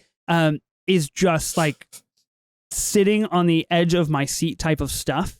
And I just was like enthralled with this movie. I think it is sublime, to quote Ken. Barbie Ken. I think part of this for me, like, I hear everything you're saying. But you yawned when I was talking, so like -2 points, Ben. Yeah, I mean, just fair. Reflecting, giving me my true feelings here. Is the rewatchability of it for me. Like, interesting. I'm excited for whenever the Trinity scene is on YouTube to watch that again, but fair. I just don't have any desire to see it again. And that's where this differs from a lot of Nolan stuff for me, because he had like half of his movies on here, things like I would want to rewatch and revisit. Like, I don't know how many times I've watched The Dark Knight or Inception or something like that, and this one for me, it just doesn't have that. It doesn't have it, for me. But again, like I talked about this on 3 films. It's like, anyone who gave this 5 stars, I get it. Like, I'm not here to like shit on anyone's ranking. Like, I totally understand why you'd give this movie 5 stars. It just didn't hit that for me. Yeah. Like, I know, I'm aware objectively that this is like just a feat in filmmaking for a lot of reasons, but I think there's just a lot of shortcomings as well, especially from my perspective. Yeah, no, look, that's respect, and I get it. And I think what really works for me script wise is like, it's so Sorkin to me. It's like so embedded in itself, where you can go back, because I've seen it a second time and I'll see it a third. Like, I picked up on different things, like very different themes the second time that I saw it, because it's so kind of abusive in like the way that the story is told, where, that third hour after the Trinity test, it is an hour because you are forced to sit with Oppenheimer's decision. You are forced to sit, much like him, in his moral qualms, and you are interrogated for that idea and for that theory come to real life type situation. And I again, like, I think that's what works so well for me. The final interaction that we get, and kind of the final scene that we get with Einstein and Oppenheimer just melted. It just like worked. It just and I think it's one of those things, like, it either works or doesn't. I just don't know if like there's a whole lot of in between for people on that kind of stuff, and it just fucking worked for me. And you know, I can't wait to own this movie. I can't wait to watch it all the time in my house. And like, I literally, it's been out for like almost a week, right? And I'm like dreading the day when I like go on the Regal app and they're like, Oppenheimer's not playing in IMAX anymore. Yeah. And I'm just like, God fucking damn it. Like, that was a moment in time. And I tried to take advantage of it as much as I could. And I saw it a few times, and like, it is something I will always remember. And I saw it solo, and I saw it on Saturday night. I didn't see it Thursday. I didn't see it Friday. I saw it Saturday night in a sold out IMAX theater. I went back on Tuesday night, sold out IMAX theater again, like literally almost every seat taken except like the first 2 rows or something. Yeah. And I think that's truly a testament. Technicality wise, you're right. I'm thinking, you know, I think Variety has put out like 11 Oscars for this movie. I think come Oscar time, it'll be exceptionally interesting to be talking about Ryan Gosling as Ken and Robert Downey Jr. as Strauss. Yeah. 2 very different roles for Best Supporting Actor. I think I'm just like, I drank the Oppenheimer elixir, and I just like am insatiable. I cannot have enough. I'm just so happy for you. I know. I feel like he wanted to be Sorkin, but it's really hard to be Sorkin. And this for me is where I felt the absence of his brother the most. I think when he and his brother write together, we get Memento, we get The Prestige, we get The Dark Knight, we get Interstellar, we get stuff that I think has good story, you know, but when he's left on his own, it's not as strong, I don't think. So, yeah, I don't know, but you're right. Like that ending scene with Einstein and, you know, when Alden Ehrecht's like, did you ever think maybe they weren't talking about you? Like, it's like, oh fuck, that was really good. The first time I saw that, I was just like, that's the fucking hardest line ever. Yeah. Yeah, unreal. So good. It was, and Alden Ehrenreich serves in this movie. Just like undoubtedly, I mean, one of the best parts. You said like it is a cast of that guys, and this will be my final point on Oppenheimer. Like I said, like I could just pod all day, but this is the thing that I heard that I think is really interesting. And there's some really cool stuff out there about like the fission and the fusion chapters and how those like scientifically mold together and what that means in terms of storytelling. Which you know, Google that. I think it's really fascinating movie making, like from Nolan. It right up his alley. But like what is so great about that guys is that all of these massive scientists through history that are like really kind of on the same level as Oppenheimer, like winning Nobel Prizes and doing these massive things, could have been nobody B-lister actors where we were solely focused on Oppenheimer. But I think the editing and the pace and the idea of this movie of cutting back and forth, and Oppenheimer really utilizing a lot of the people around him to help shape the way that he moves forward and the way that he thinks about things, especially at Los Alamos, is really smart and ingenious filmmaking, because we always know who that guy is. We're like, oh, that guy, Benny Safdie. Oh, Josh Hartnett. Oh, that guy. Like, and so I think there's a lot of moments where you're just like, okay, I do remember this character. I do remember what they were talking about, because they are someone famous, and they are Matt Damon, or they are any other white guy. And I remember, you know too, the build up to Oppenheimer. It's just like sick. Every fucking day we're casting a new white famous guy in this movie. And I think it served its purpose. I get it, but I think it works for the filmmaking because it is so vast in what we're trying to do. And like, you know, Jack Quaid, you're just like, oh shit, that guy playing the bongos. Okay, cool. Awesome dude. So I don't know. I love Oppenheimer. I'm an Oppie stan.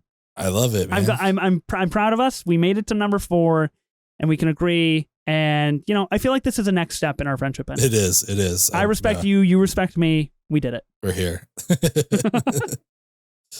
All right. Number 3 for you. Here we go. Number 3 for me. I feel like that was my pick. I feel like, wow, that was intense. It was. Number three. You have not used your veto yet, have you? This is really the only pick I can use it for now. In retrospect, I wish I would have used it on Dunkirk. I would have liked to have that at number 5 at least, but what are you going to do? Yeah, again, first of many, maybe collaborative rankings. We'll see. We'll see. Get a little bit better on the strat here. I am going to go with Memento for my number 3 pick. Okay. Incredibly unique, excellent Guy Pearce film. Truly a movie that utilizes this dual Christopher Nolan storytelling, this idea of subjective and objective. And honestly, I mean, like, if you listen to the rewatchables, the Joey Pants Award, like, Joe Pantoliano in this movie is fucking elite tier, early aughts bad cop. Doesn't get better than that. Yeah, I mean, he's fantastic in this. The messages on the body and stuff like that. Like, the first time you watch this, it's just like, what is happening? It's such a unique story to tell. Carrie-Anne Moss is amazing. Like, she's so good. She's good all the time, but she's like fantastic in this. I mean, the scene when she and like Leonard, Guy Pearce's character, are talking, and you're like, wow, she really cares about him. And then she walks out and goes to the car, and Leonard is like, remember her.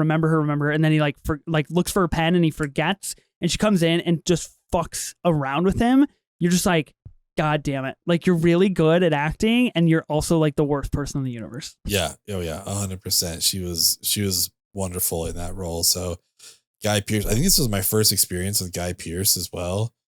Me too, I think. Yeah. And this is just like such a strong performance, and really, I think for a lot of us, what put Nolan on the map, it's just like, wait, who is this guy that did this movie? Because this is very unique. It's got a unique language to it, I guess. I don't know, unique like storytelling. So I think this is a good spot for it for sure.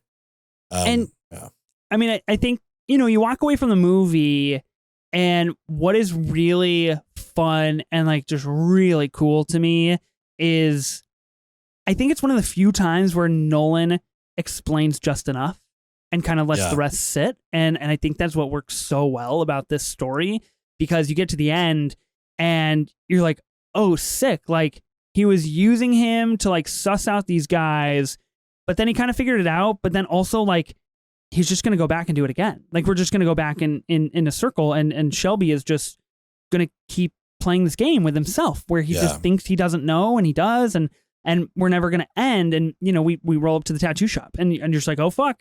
Like, we're just back in the thick of it. Mm-hmm. And it is pretty, I just kind of like how tight knit it is. It's like, you got the hotel, you got the tattoo shop, you got like the Sammy Jenkins flashbacks to his house, and that's kind of it. Like, you're not in a whole lot of spaces, which feels pretty good. Yeah. No, I think it's an excellent selection. If anyone's looking for other Guy Pearce movies, I'm contractually obliged to mention the film Animal Kingdom. That is just one of my favorite movies of all time, and he's just amazing in it. So watch Animal Kingdom. I was going to throw this out to you. So I was talking with my partner, Ashley, a few weeks ago, maybe like a month ago at this point. And we're just talking about how impossible it would be to come up with like your 100 favorite songs. Oh, literally impossible. I will never accomplish that. I mean, it'd be kind of nuts to do. I gave it my best shot. So I put together a playlist on Spotify, but then it kind of came up with like, well, what if we came up with our 100 favorite movies? Genius. I'm wondering like how many Nolans would end up on there, but I thought about that mainly because I know Animal Kingdom would end up in my top 100. Okay. We did that thing. I mean, you did on TikTok your 25 top movies. Yep. I tried to make my list and I couldn't narrow it down past like 40. So I was like, oh, maybe 100 is what I need to do, and then maybe that's like the list I need to make is my 100 favorite movies. I'm not opposed. I do have a live list of like my top 25 favorite movies of all time on my Letterboxd. Yeah. So you can check that out. that is tough because I will mess with it. I will tinker. And then I will send it to the depths of hell. So I do not touch it again. Yeah. Because every time I open that list, I'm just like, oh, we got to swap something out. We got to do it. And it is a revolving door. It is nearly impossible. So 100, I feel pretty good about that. But then again, Jesus, I don't know. Be difficult. Memento would fucking make the list though. I'll tell you would that it make right the now. list? I like that. Absolutely for me. Insomnia? Maybe. Oppenheimer? Fucking what? Number 3? Yeah. Well, yeah. Wow. Is it above Tar? Oh, Is it above Babylon? Now you're asking tough questions. Okay. Yeah, it is. It's above both. Okay. It's above both. Cool. 5-star masterpiece. I respect it. I think Tar's right there. Obviously, Babylon's right there. I think part of the Babylon thing is that it is so divisive, and it's like I gotta rep for the club, and Oppenheimer. We got a lot more people on our side this time. Before Maybe not Sunset. You. Not above Before Sunset. Could never. I'm just trying to figure out what the trilogy. bar is. I'm just trying to figure out where we're at here. Like, are we really at number 3 or where are we at? I think my current top 4 favorite on Letterboxd, which I think is accurate, is La La Land, Before Sunset, and then I have Magnolia, Boogie Nights, and Boogie Nights. Yeah. Right. So yeah, I think those, but I think Oppenheimer's got to be at least in the top 10. Nice. I'm being honest with you. I like it. I respect it. I think that's great. Maybe that's something that we could do. Is we could do our top 100 movies. Top hundo. Yeah. That'd be a good time. I think it'd be fun. I like that. Okay, number 2 and number 1, Ben. Yeah, I mean, you choose number 2. I'm down to 1 pick for number 1. So, indeed. You have let your veto slip, and I will not allow you to carry that over to the next game. Oh, really? Okay. All right. Damn it. If just keep stacking up vetoes. If we talk, we'll see. You get to a game eventually with 8 vetoes. Anything's possible. Yeah. I really wish I would use it on Dunkirk now, but that's all good. Okay. Number 2, I think honestly, until like over a week ago, you and I had the same number 1 and number 2. Mm-hmm. So I think this kind of will be easy for us to decide, but I'm going to go with Inception for number 2. Yep. Man, we do a bit on my other podcast where we talk about what's a movie watching experience that you wish you could have again for the first time, and Inception is my answer. Because the first time I saw that, I was in a theater. I went alone. I think there's only like a couple other people because I think it was like a Thursday at like 3 or something like that, like in the middle of the day. And just that scene where all the water is coming into the building as we're just like watching it all rush so in. Cool. It's like, oh, this like visually is amazing. And they did it, like they actually did it. And I understand that he went on to bigger spectacle like Tenet, he did bigger stuff after this, but I like the revolving hallway for me still hits harder than almost anything else that he's done. And it's just like this practical hallway that they put on like, this little thing just to spin. Like that's all it is. But like it looks so good. So, man, the performances from everybody in here. I think we talk about that a lot with his movies is he gets such great performances from his actors. Like Elliot Page is awesome in this.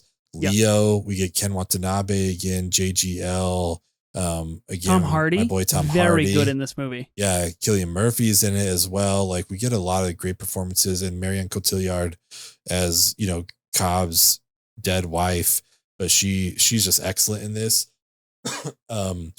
I don't know. This was also, I think, our first experience with like, is the plot too confusing? But I think he did a good job explaining this, where it's like you just keep like stepping into a different level, and that's where stuff like Tenet, like he misses me with. We just get too far into it. It's like, okay, I'm not really following this anymore. But with this, it's like, all right, I think I kind of get what's going on here. And maybe that's me. Maybe it's a user error, but I feel like that's a pretty common thought from people. So, super strong visuals. The story's great, and when we get like peak Leo, it's hard to have anything better than that. And Leo like matching up with Nolan on this was just, I think it was perfect. So, there's only one thing I think that's better than this, and we'll talk about it soon. But won 4 Oscars, which I did not remember. Do you have those pulled up? I'm kind of curious which ones they were. I do, yeah. So nominated for 8 Oscars, and this was at the 2011 Oscars because it released in 2010. It wins for Best Achievement in Cinematography, Best Sound Mixing, Best Sound Editing, and Best Visual Effects, of course. Okay. Nominated for Best Picture, Best Original Screenplay, Best Score for Hans Zimmer, and Best Achievement in Art Direction. I mean, look, you say Inception, and someone says, "Wah." That's like that's how that conversation goes, right? So like, Hans Zimmer identifies one of the most iconic sounds, I guess, of like the last 15 years in movies when it comes to scores. It's inseparable. I agree with everything you said. I think there's some really excellent Nolan stuff here of like, you know, the first letter of all the main characters spell out dreams. That's incredible. Like it's not that hard. I get it. Like you can just name your characters whatever the fuck you want, but it's still really cool. I mean, we get that first scene with Elliot Page and Cobb understanding dreams, and things start to fold in on themselves, and you're just like, holy shit, this is unreal stuff. Like, this is crazy. The kick, and you get like all these real life chases, and then you're right, you start going into these other levels and like leaving people off at certain levels, which I think is a really good way and a really smart way to kind of diversify your story a little bit of like, who do you care about the most? Like, who are you attached to the most? Is it Cobb? Is it these guys? Like, is it Sato? Is it all of these other people? Or like, is it, you know, Tom Hardy's character that like kind of has like a personal vendetta out and like kind of does his own thing in one of the levels? So like, there's really cool stuff. That moment when they're all in the warehouse is really, really fun stuff. Yeah. And again, I mentioned earlier, like a fun Nolan movie, but this is, for me, like pound for pound, Christopher Nolan. I think besides The Dark Knight, which I think you can kind of qualify as like, it's IP, it's a comic book, it's Batman, right? It's Joker, Heath Ledger. This is Christopher Nolan. Oppenheimer is not there. It is right now because it is in the culture, but I think like when you're like top 3 Chris Nolan movies, it's like Inception is in the conversation because it's so ambitious. He did it. He nailed it. And you're left talking about, was the top spinning? Was it real? Was his dead wife, again, the Chris Nolan dead wife problems and the real life wife problems? Was it real? Did it all happen? How did it go? Last thing I will say, after it's all complete, after it's done, after we're on the plane ride back, the score kicks, and it is one of the most uplifting, hopeful, we fucking did it moments, like in movie history to me. That song is on my workout playlist. That is on my movie score playlist. It is everywhere. And I think that is truly something that I hear and I'm just like, damn, Inception, good movie. Maybe I should watch that tonight. You know what I mean? And like, it's just that feeling is so hard to replicate with so many other things. This movie is fucking awesome. Those visuals, like even the van falling off the bridge, like in the rain, just like extreme slow-mo. So like there's just things that you won't forget. Them kicking Leo back into the bathtub. Like there's just this stuff that will stick with you. And I just feel like it's so well done. And just kind of set him apart. You know, he's just really, I don't know. Like, I mean, I'm trying to like, let's see what his run was here that he had, because we got Batman Begins, Prestige, and then The Dark Knight and Inception. I mean, Prestige, Dark Knight, Inception, that's a solid 3 movie run right there. I don't know. I mean, it's just a fantastic thing. So I think the expectations were so high after Dark Knight, you know, it's like, what's he going to follow it up with? And he gives us Inception. And I feel like it lived up to the expectations that people had set in place after The Dark Knight. And that's a hard thing to do. Yeah. And I think he pulled it off. Yeah, I totally agree. I think that run from 06 to 10 is kind of wild too, because then he goes 06, The Prestige, 08, The Dark Knight, literally the greatest comic book movie of all time, and the comic book movie that made the Academy change their fucking rules. So that's kind of a big deal. You go Inception in 2010, Dark Knight Rises 2012, Interstellar 2014. So you're cranking out a new massive scale movie every 2 years for 10 years straight, which is just like incredible to me, or I guess, excuse me, for like, 8 years straight. And you get Dunkirk in 17, Tenet in 20, and Oppenheimer in 23. So we're taking a little bit more time in between, and doing some different scale of things. But boy, oh boy, what a run that was. Such a run. Okay, that brings me to number one. I think it's pretty unanimous, and this was never really up in the air. I don't think, at least for us. I don't know if it's really up in the air for a lot of people. To be honest with you, it is The Dark Knight at number one. Like I just said, it's kind of the greatest comic book movie of all time. It is. I just don't know what to say about it that hasn't already been said. That won't come across like every other person that ever talks about The Dark Knight. Yeah, what is there to say about it? I mean, Ledger just gives an all-star performance. For people of a certain age, it was just unheard of that he was coming on to take over this Jack Nicholson role, but he owns it. I think he's just still one of the greatest performances that we've gotten in a Batman movie. And I don't know.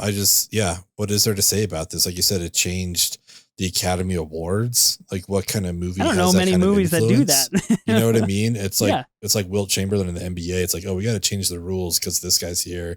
And that's kind of how it felt with this. Like, we gotta make things a little bit different. But Aaron Eckhart's doing a great job. I think Maggie Gyllenhaal's awesome filling in as Rachel. I think she does a great job. Gary Oldman, I think, is his best performance out of the 3 Batman movies for sure.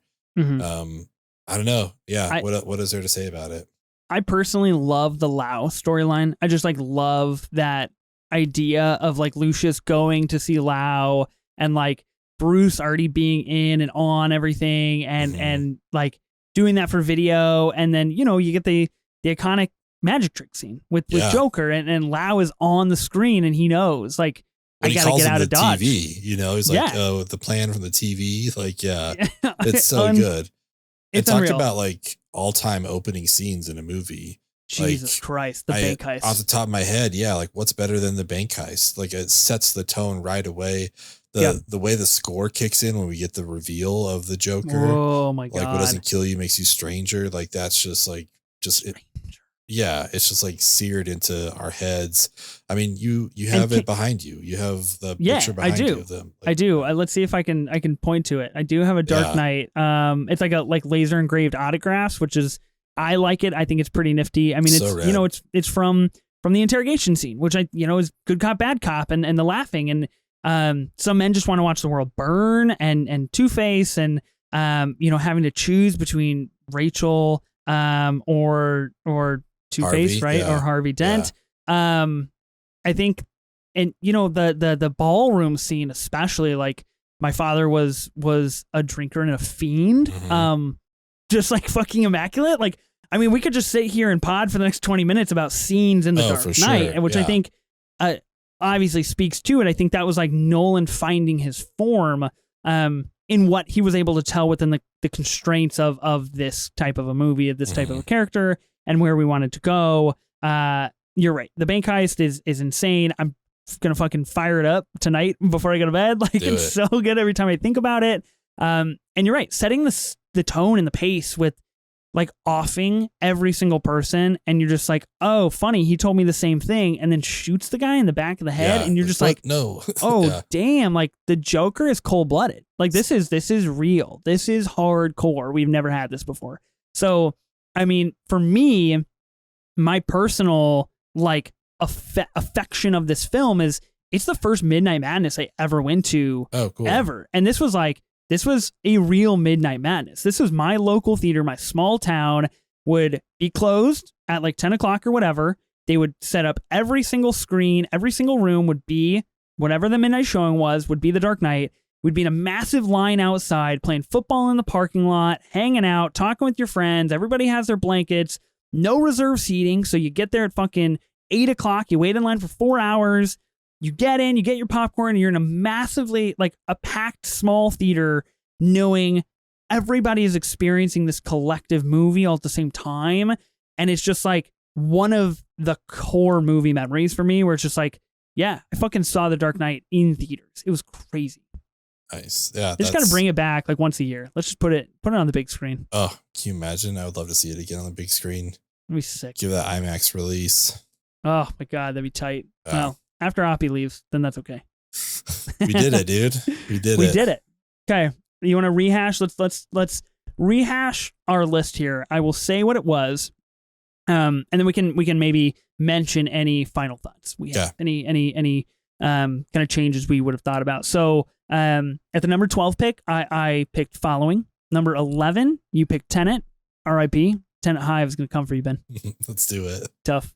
10. I'll just run backwards from them. I think I'll be okay.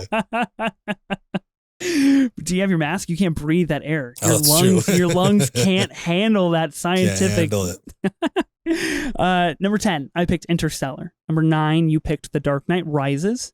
Number 8, I picked Batman Begins. Number 7, you picked The Prestige. Number 6, I got away with Dunkirk. Should have vetoed. Number 5, I picked Insomnia. Number 4, you picked Oppenheimer. Number 3, I picked Memento. Number 2, you picked Inception. And number 1, I picked The Dark Knight. I feel good. I feel pretty confident about this list. I like it. To be fair, and I like it. I think we're in a good spot. Okay, can you tell me now, truthfully, if I had vetoed Dunkirk at 6, would you have played it at 5? Absolutely. Absolutely. Yeah, of course. God damn it.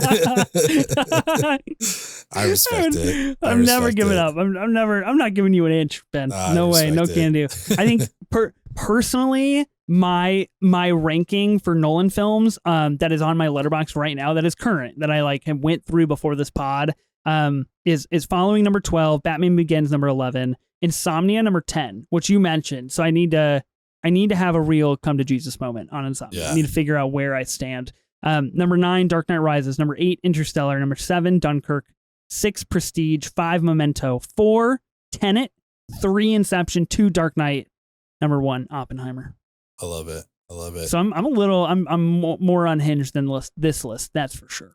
I need to update mine as well, but right now 12 Following, 11 Interstellar, 10 Tenet, 9 Oppenheimer, 8 Memento, 7 Dark Knight Rises, 6 Prestige, 5 Dunkirk, 4 Batman Begins, 3 Insomnia, 2 Inception, and 1 Dark Knight.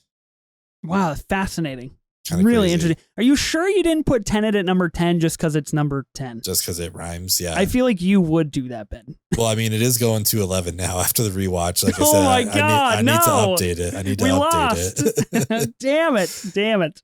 Oh, man. All right. Well, Ben, we have our very first collaborative ranking in the book. We took on the big dog, Christopher Nolan himself, in celebration of Oppenheimer. Reminder, WGA strike is going on. SAG-AFTRA strike is going on. Go support those people. You can find links to donate to them so they can have food and drinks and everything they need on the picket lines. Those are out there. You can just Google them, or they're on Twitter. I know Discussing Film does a very good job of sharing those out. Next week on the pod, we are talking A24 once again. We're going to Horror Town, man. We're talking about Talk to Me. Hopefully, plan is, as of right now, to have a returning guest, Jamie Gyrak, on the pod. Love having Jamie on, who is pretty hyped about this movie. I'm not fucking looking forward to this. It looks so goddamn scary. Dude, I am scared. Like, this is going to be pretty intense, but I think it's going to be, it seems like to be getting a lot of really good reviews, which I'm excited about. I think if a horror movie is done well, then that can make up for the scares. For me personally, it's like, all right, cool. It was worth watching. Midsommar, Hereditary, all that kind of stuff. It works, and I'm excited to see where this falls exactly. It feels like a maybe in line age-wise with the bodies crowd, but I feel like it's gonna be a lot scarier than that. So I'm kind of curious. I had heard rumblings of people saying this might be the best horror movie A24 has in their library. Wow. I won't say who I heard that from. I won't say if I heard it, all over the board, but I will just say people are putting it out there in the universe, and that might be something we need to talk about next week. We might need to revisit the A24 horror catalog. Yeah, let's do it. Maybe The Witch. You bumping The Witch up or what? Is that our next collaborative rankings we're going to do? Oh, maybe. A24 style. Yeah. Love it. Okay. Nice. Well, yeah, this was awesome. Let us know what you guys thought about our Nolan rankings. Let us know what you guys thought about this pod. I mean, did you like please. it? We want to hear what you guys think. Do you want more of this stuff? Again, all credit to Screen Drafts. Please go follow them. They are fantastic. And if anyone happens to be listening to us from Screen Drafts, the DMs are open. We'd love to come on. Yeah, we want to be there for sure. So, yeah, thanks again to everyone for your support. You can find us on Twitter, Instagram at 24 minutes of A24, or on our YouTube channel, where you can watch Ethan's heart just break in half when I say Oppenheimer at number 7. Speechless for minutes on end. It was pretty fun to watch, but my jaw hit the ground. Exactly. Yeah, thanks everyone. If you want to become a Patreon, we would love that. We do weekly episodes on our Patreon for non-A24 movies, so feel free to go check that out. And yeah, we'll see you next week. I'm Ben Lawhorn. And I am Ethan Simi. Spring break forever, bitches. Team Oppie.